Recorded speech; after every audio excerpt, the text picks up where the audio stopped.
ओम नमः शिवाय। ओम नमः शिवाय। ओम नमः शिवाय। मेरे प्रिय साधकों और शिष्यों, हर हर महादेव। जय महाकाल, जय महाकाल। फरवरी महीना चल रहा है, मौसम बदल गया है, समय का प्रभाव भी बदला है और प्रकृति में भी वृक्षों में पत्ते पुष्प सब खिल गए हैं। वसंत ऋतु पूरे जोर शोर से आ गई है और इस प्रेम युक्त वसंत ऋतु में पूर्ण अनुराग के साथ मैं आपको शुभकामनाएं प्रदान करता हूं कि आपके जीवन में भी ऐसा ही उत्साह, ऐसा ही उमंग का शुभारंभ हो जिसका कभी अंत नहीं हो। अंतहीन उत्साह और उमंग, इसी से हमारे जीवन में बदलाव का शुभारंभ होता है और इसे ही काल परिवर्तन कहा गया है। और जब ये उत्साह उमंग का क्षण आपके जीवन में आता है, तब जानिए कि आपके जीवन में किसका प्रवेश हो गया है? महाकाल का। अब आज का मेरा पूरा प्रवचन महाकाल के संदर्भ में है। तो महाकाल के बारे में आपने बहुत सुना है, समझा है, तो मैं आपको सीधे शब्दों में समझा रहा हूं कि दो क्षणों के बीच में जो अंतर है उस पर किसका राज है? महाकाल का राज है। और इन दो क्षणों के अंतर से ही जीवन की दिशा निर्धारित होती है। दुख सुख में बदल जाता है, दुर्भाग्य सौभाग्य में बदल जाता है। लेकिन इतना ध्यान रहे कि बदलाव कब आएगा? जब हमारे जीवन में महाकाल आएंगे। मैं आपसे हर महीने मिलता रहता था, शिविरों में भी मिलता था।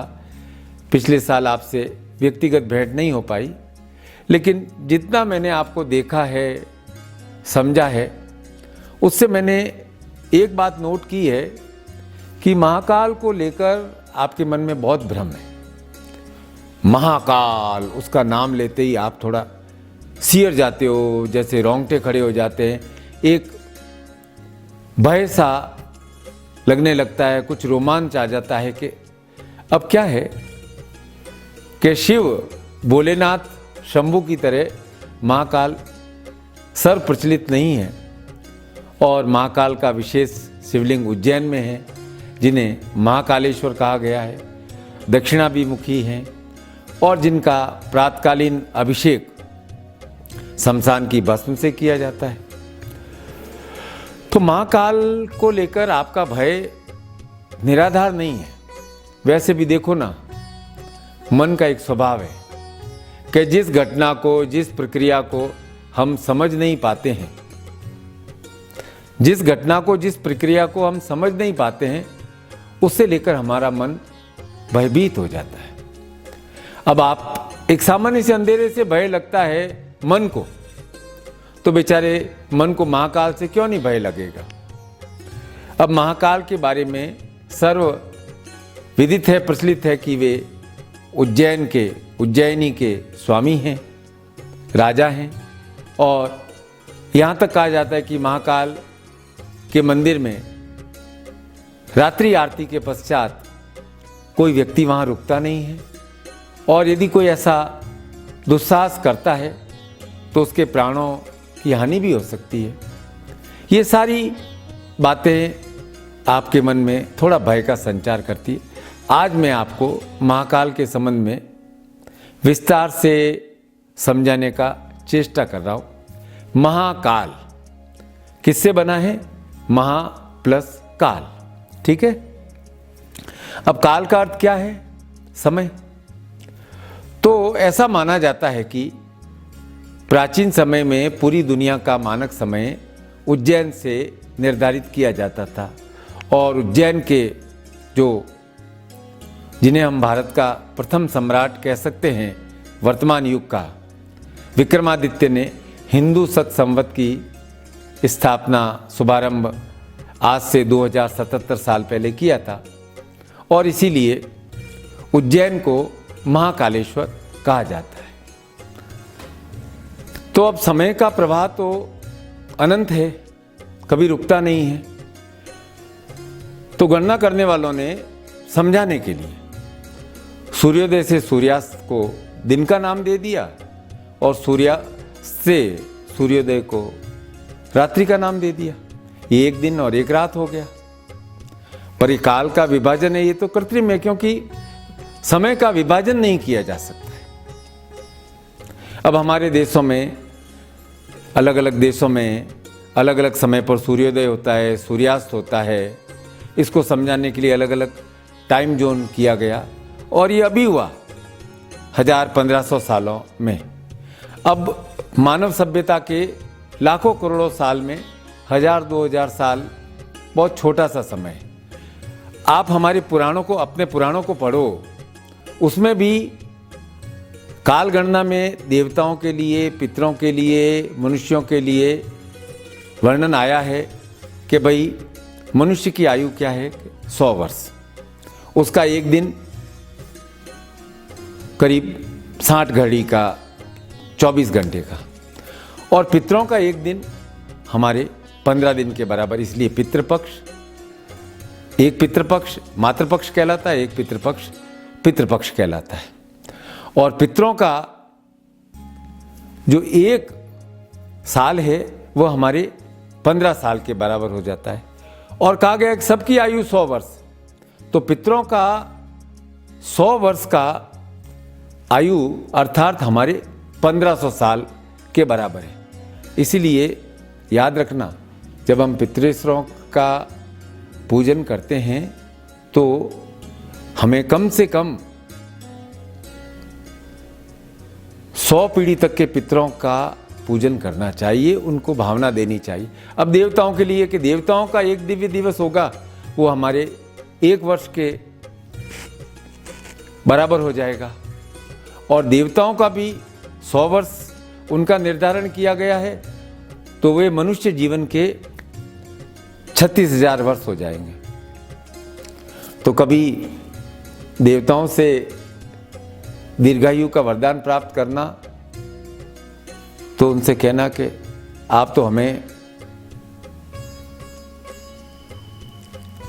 30 दिव्य दिवस हमें दे दो, तो आपकी आयु में 30 वर्ष की वृद्धि हो जाएगी। ऐसा मत मांग लेना कि आप हमें 100 वर्ष की आयु का और अधिक, आपके 100 वर्ष की आयु का, क्योंकि उनकी गणना बहुत बड़ी है। तो इस तरह से दिन और रात की सीमा में काल को बांटना तो सही नहीं लगता है भाई, क्योंकि काल तो सब सीमाओं से परे है, वह तो निरंतर उसकी गति चलती रहती है। अब देखो, काल कौन है? एक दृष्टा के रूप में हर समय, हर क्षण, हर एक के साथ उपस्थित रहता है। और आश्चर्य की बात यह है कि हमें इसकी उपस्थिति का ज्ञान नहीं है। इसलिए कहते हैं ना कि हम टाइम की वैल्यू नहीं करते, क्योंकि ये हर समय हमारे पास रहता है।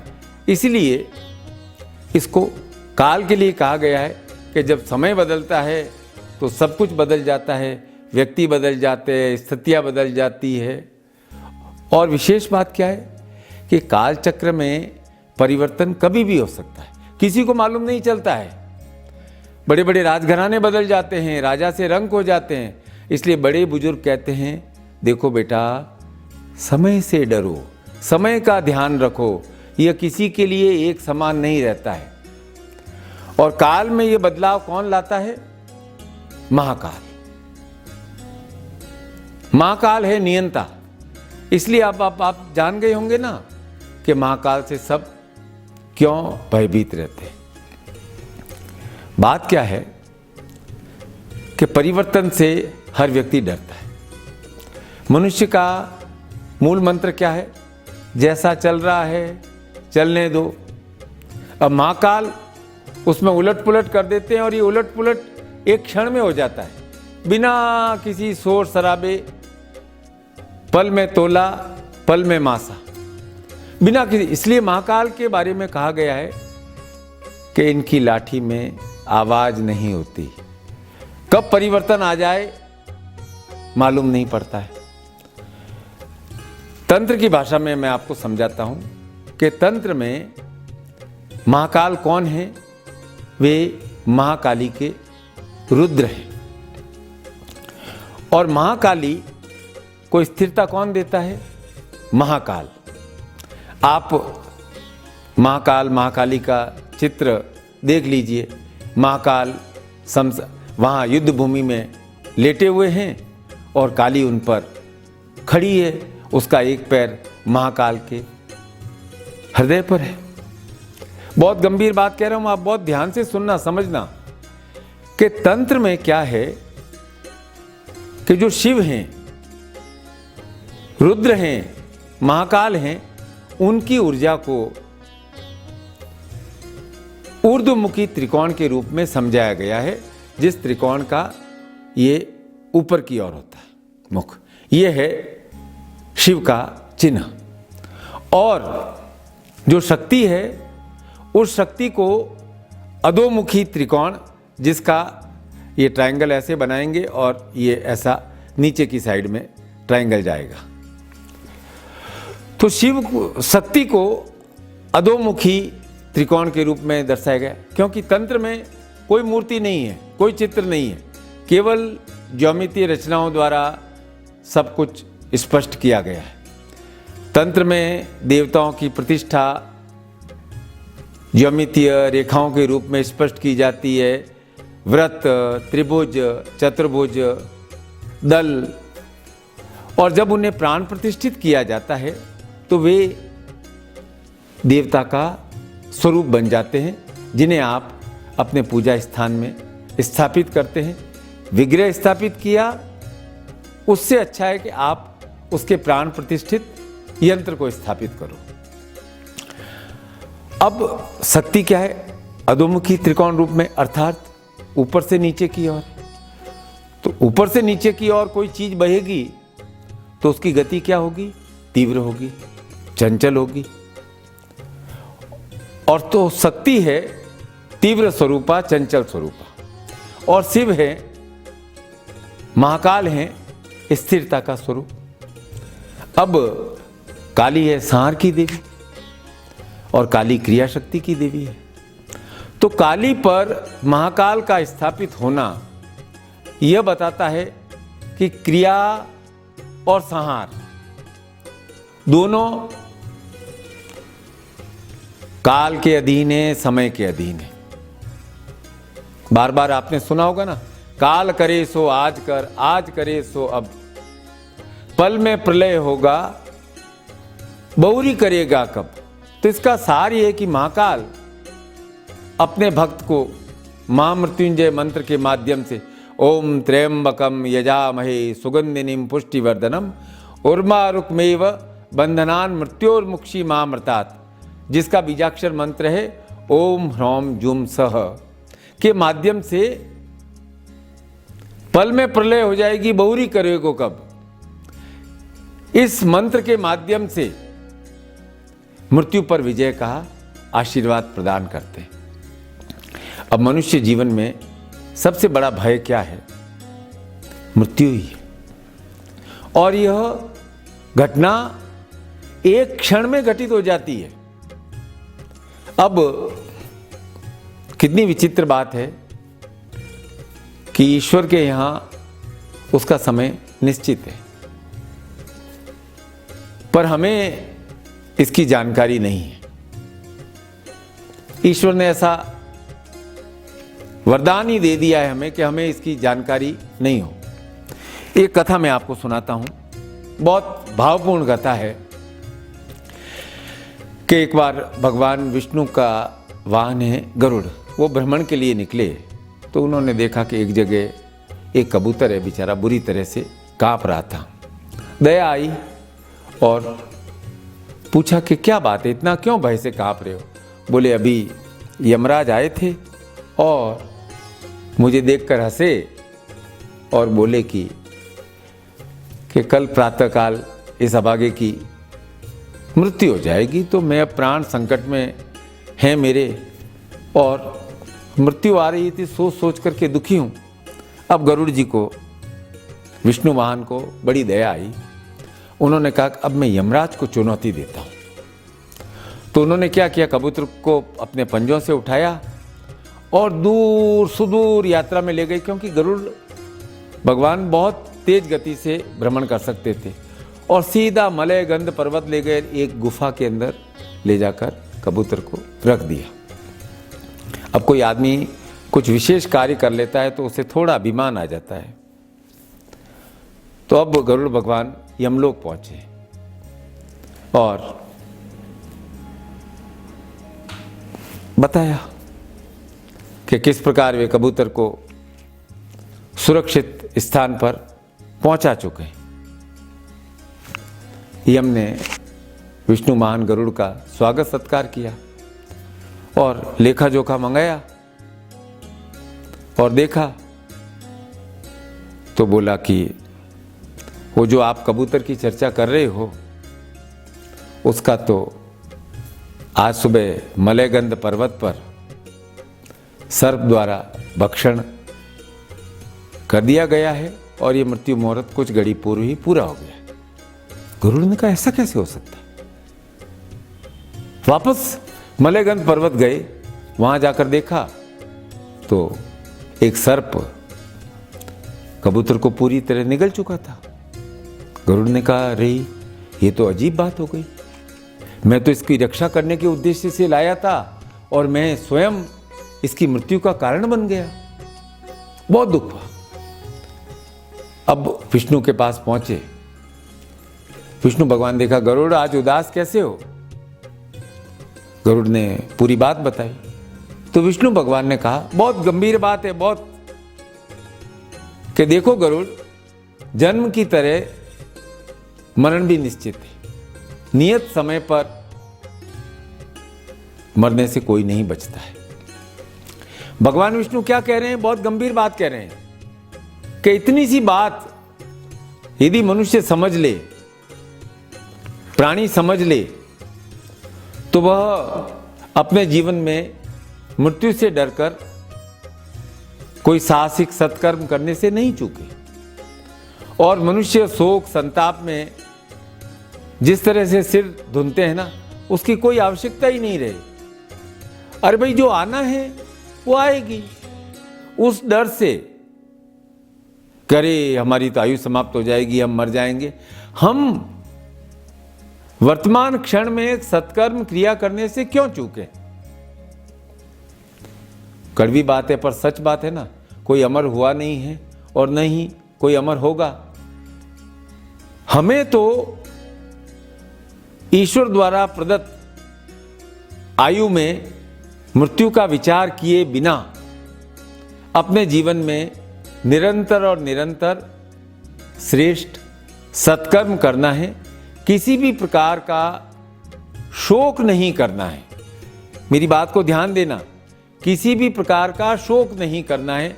तुम शोक करोगे तो मृत्यु से पहले मृत्यु हो जाती है। खैर, अब इसी बात को मैं और आगे विस्तार से समझाता हूं। अब मैं मृत्यु के बारे में स्पष्ट रूप से गुरु हूं। मैं किसी भी विषय पर चर्चा करूंगा, खुल करके चर्चा करूंगा। जीवन के बारे में, मृत्यु के बारे में, रोग के बारे में, शोक के बारे में, साधना के बारे में, तपस्या के बारे में।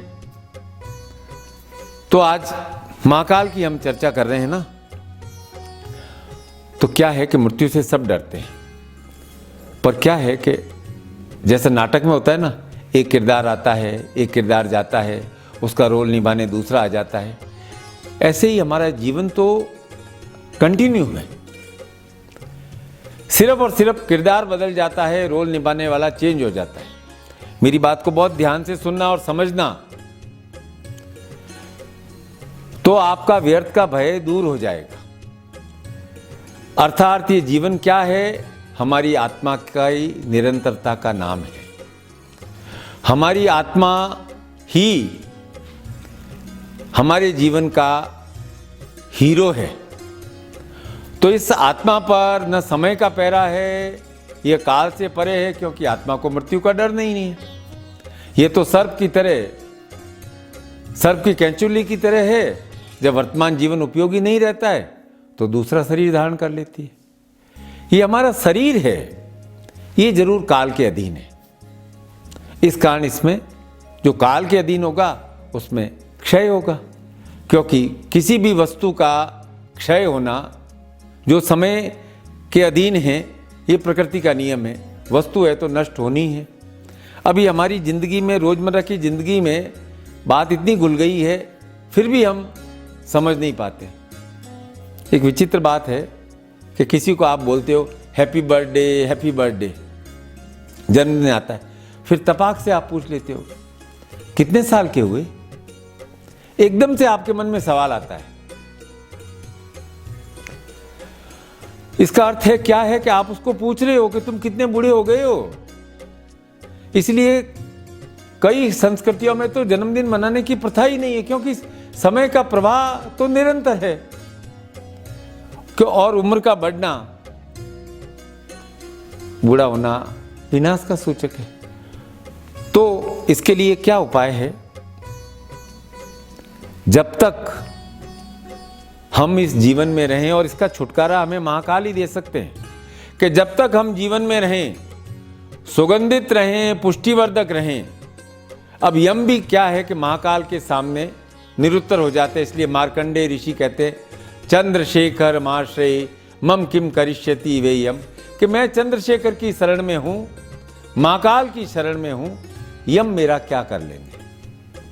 इससे भी बढ़कर एक विशेष बात मैं आपको कहना चाहता हूं कि महाकाल है जो हमें समय से पार ले जाने की शक्ति प्रदान करते हैं। अब तक तो आपने समय चक्र में क्या देखा है? 3 बातें ही देखी है, भूत, वर्तमान और भविष्य।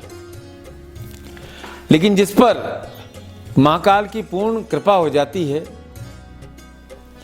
वह समय के ऊपर यात्रा करता है, एक अद्भुत समानांतर ब्रह्मांड के साथ वर्तमान में रहता है।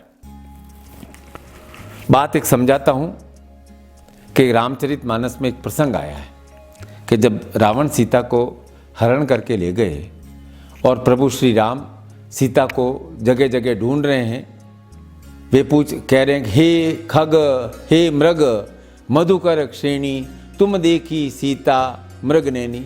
वे पशु पक्षियों से पूछ रहे हैं कि क्या उन्होंने मृगनैनी सीता को देखा है। अब शिव अर्धांगिनी सती ये दृश्य देख रही है आकाशलोक से, तो उसे बड़ा आश्चर्य होता है और शिव से प्रश्न पूछती है कि आप हर समय राम का नाम जपते रहते हैं और राम जगत के, कहते हैं कि राम जगत के ईश हैं, फिर ये राम ईश होते हुए पशु पक्षियों से अपनी पत्नी का पता क्यों पूछ रहे हैं? तो भगवान शिव, महाकाल शिव, रुद्र सती से कहते हैं कि देखो भाई, तुम्हारे मन में संदेह आया है, तुम जाकर राम से खुद पूछ लो। मेरे कहने से तो तुम्हारे संदेह का निवारण होगा नहीं। जो तुम्हारे मन अति संदेह हो ते किन जाए परीक्षा ले, तुम जाकर के परीक्षा ले लो। तो सती सीता का रूप धारण कर राम के समक्ष पहुंचती है। सती आ रही है और भगवान राम अपना परिचय देते हैं और सहज भाव से पूछते हैं, हे माता सती, आप शिव के बिना इस भयंकर बियावन जंगल में अकेली क्या कर रही हैं? खैर, तब सती का संदेह दूर होता है। लेकिन कथा आगे ऐसे बढ़ती है कि इस घटना के बाद, क्योंकि सती ने शिव पर संदेह किया था, इसलिए शिव मानसिक रूप से सती का परित्याग कर देते और सती दक्ष के युग में अपनी आहुति दे देती है और अगले जन्म में पार्वती बनकर, पर्वत पुत्री बनकर जन्म लेती है और घोर तपस्या के रूप में शिव को प्राप्त करती है, गौरी रूप में। लेकिन एक बहुत आश्चर्य की बात और आ रही है कि राम और सीता के विवाह के समय गौरी पूजन हो रहा है। ये क्या बात है? रामचरितमानस का एक प्रसंग बताता हूं मैं आपको। क्या है?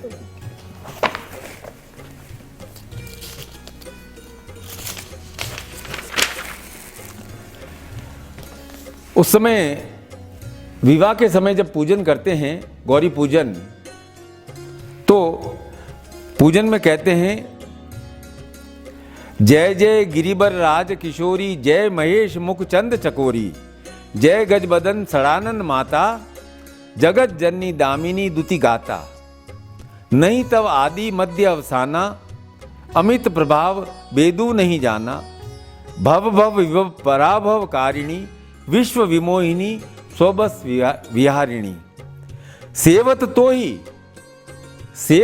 ही सुफल चारी वरदायिनी, पुरारी प्यारी देवी पूजी, पद कमल तुम्हारे, सुर नर मुनि होई सुखारे, मोर मनोरथ जाने उन्हीं के, बसऊ सदा उर पर सभी के। तो इसका मतलब क्या हुआ? बहुत गंभीर बात है कि हम जिस ब्रह्मांड की परिकल्पना कर रहे हैं, उसमें सब कुछ एक के बाद एक घटित हो रहा है, और महाकाल का जो जगत है वह एक अलग अलग ब्रह्मांड में एक साथ क्रियाएं चल रही है। तो स्पष्ट बात क्या है कि समय की गति से परे ले जाने की, पार ले जाने की शक्ति महाकाल ही प्रदान कर सकते हैं। और सबसे महत्वपूर्ण गुप्त साधना महाकाल साधना ही है, क्योंकि बहुत कम साधक ये जानते हैं कि काल का अर्थ क्षण है। इसलिए न ये जगत शाश्वत है, न कोई वस्तु शाश्वत है, न कोई पदार्थ शाश्वत है, बस महाकाल शाश्वत है, क्योंकि वहां काल नहीं है, समय नहीं है, सब कुछ शाश्वत है। शाश्वत का अर्थ है सदा सनातन। सनातन का अर्थ ये नहीं है कि पुराना, सनातन का अर्थ है शाश्वत, कि जो न नया है न जो पुराना है, सदा एक सा है। इसलिए महाकाल सदाशिव न पुराने हैं न नए हैं, वो तो सदा हैं, इसलिए वह शिव है। शिव हैं इसीलिए सर्व को उपलब्ध है। समाधि की स्थिति में क्या होता है कि शाश्वत भाव का आत्मा से मिलन, क्योंकि काल से अगर कोई मुक्त है तो केवल और केवल आत्मा है जो काल से मुक्त है। मनुष्य जीवन में प्रत्येक प्राणी को गिने चुने क्षण मिलते हैं। एक क्षण जीते हम, फिर दूसरा क्षण मिलता है।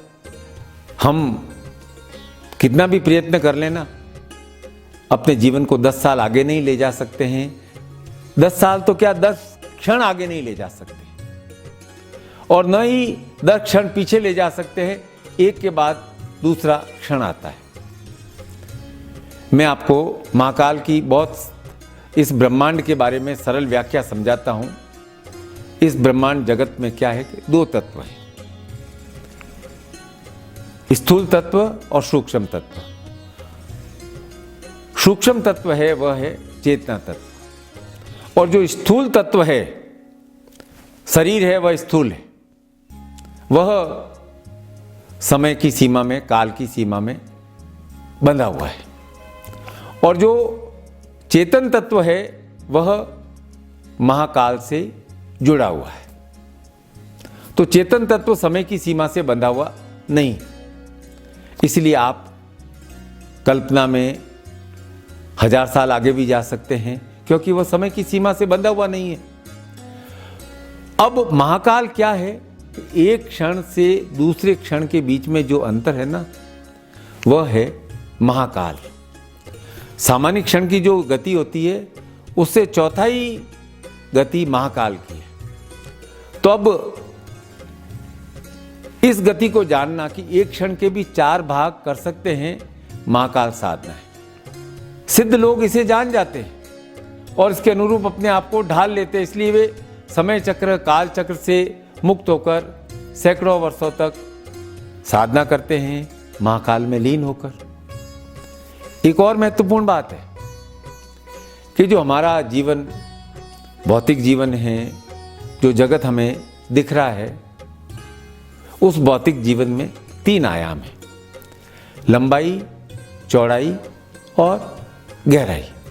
किसी भी वस्तु के लिए, चाहे वह अणु हो, चाहे परमाणु हो, चाहे हमारा शरीर हो, चाहे कोई वस्तु हो, चाहे जगत हो। अब एक बहुत महत्वपूर्ण बात है कि इन 3 तत्वों के अलावा एक चौथा तत्व और है, वह है परिवर्तन। अब जहां लंबाई, चौड़ाई और गहराई होगी तो वहां परिवर्तन अवश्य आएगा। इसलिए इस विराट जगत में हर क्षण कुछ बन रहा है, कुछ टूट रहा है। परिवर्तन, इसका अर्थ है परिवर्तन हो रहा है। एक बहुत सुंदर बात है, परिवर्तन हो रहा है, इसका अर्थ है नथिंग इज परमानेंट। क्या? कि कुछ भी स्थायी नहीं है। चेंज इज परमानेंट, परिवर्तन ही स्थायी है। तो निर्माण के समय, विलय के समय कौन है उपस्थित? महाकाल। तो इस बार हम महाशिवरात्रि में जो अभिषेक करते हैं, वो अभिषेक मूल रूप से महाकाल का हम अभिषेक करते हैं, क्योंकि महाकाल का इस सृष्टि में अवतरण महाशिवरात्रि की रात्रि को माना गया है। और इस दिवस को प्रसन्नता का दिवस कहा गया है, क्योंकि इस दिवस को महाकाल ने शिव रूप में शक्ति अर्थात पार्वती के साथ संयुक्त हुए। तो हम आज प्रार्थना करें उस महाकाल सदाशिव की कि हमारे जीवन में, क्योंकि स्थायी क्या है? परिवर्तन ही स्थायी है, परिवर्तन तो होगा ही होगा। हमारा परिवर्तन शुभ की दिशा में जाए, परिवर्तन से घबराएं नहीं। प्रार्थना हम यही करते हैं, त्र्यंबक यजामहे सुगंधिनीम पुष्टिवर्धन के रूप में, कि हमारा जीवन प्रयत्न कर, क्योंकि हमारे हाथ में प्रयत्न है, प्रयत्न कर हम शुभ की दिशा में जाएं, सुगंधित हों, पुष्टिवर्धक हों, श्रेष्ठ आयु प्राप्त करें और हमारे जीवन यह जरा, पीड़ा, रोग इत्यादि में हमारी आयु नहीं बीत जाए। शुभ परिवर्तन, हर परिवर्तन शुभ की ओर। इसलिए प्रतिक्षण हम सुगंधित रहें, आरोग्यता रहे। बस हम मृत्यु भय से मुक्त होकर निरंतर और निरंतर गतिशील रहें, साहसिक सत्कर्म करते रहें, कर्मशील होते रहें।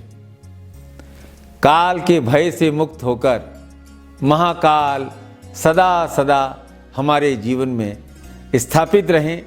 आप सभी को हर हर महादेव के साथ शुभकामनाएं प्रदान करता हूं कि आप और मैं शिवरात्रि, महाशिवरात्रि मनाएं। आप भी अभिषेक करें, मैं भी अभिषेक करूंगा। बहुत बहुत आपको आशीर्वाद प्रदान करता हूं कि आप सदैव काल के भय से मुक्त रहें। जय महाकाल, जय महामृत्युंजय। ओम हर हर महादेव। बोल सद्गुरुदेव भगवान की जय। आप सभी को बहुत बहुत आशीर्वाद मिला।